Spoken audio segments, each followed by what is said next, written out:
Jane sat in her father's old study, surrounded by mementos of a life well lived.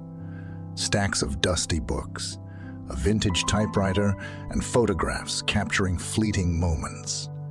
The room smelled of old paper and leather, with a faint hint of her father's favorite cologne. One particular photograph caught her attention. It was a photo of her, aged about 10, on her father's shoulders. Both were laughing, the sun setting behind them. Jane could recall the day distinctly. They had been at the park, and he had spun her around until they were both dizzies. Yet, amidst all these beautiful memories, Jane also remembered the times she had been too busy, the times she had taken her father's presence for granted, assuming he would always be there. She remembered the phone calls she'd put off or the dinners she'd skipped, believing that there'd always be a next time.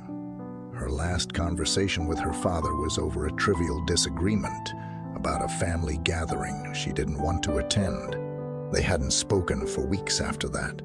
When the news came of her father's sudden passing, Jane was left with a void, not just of his absence, but of the words unsaid, the apologies not given, and the time not spent. Tears streamed down her face as she clutched the photograph. The door creaked open. It was her younger brother, Sam.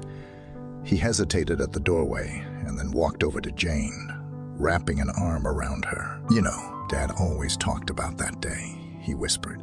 He said it was one of his happiest moments. Jane looked at her brother, a lump forming in her throat. "I wish I had told him how much I appreciated him, how much I loved him," she whispered back, her voice breaking. Sam nodded, his eyes glistening with tears. "We all have those regrets," he said softly. "But remember, it's not just about the past. It's about making sure we don't make the same mistake with the ones still here." They sat there for a while, holding on to each other, drawing strength. When they finally left the study, it was with a quiet resolution. They would cherish each other, say the words that needed to be said, and never leave things on the assumption of a tomorrow. The message was simple, yet profound. Appreciate people when they're alive. Love is not just in grand gestures, but in the everyday moments. In the everyday moments, in the everyday words, and in every opportunity we get to say, "I care about you."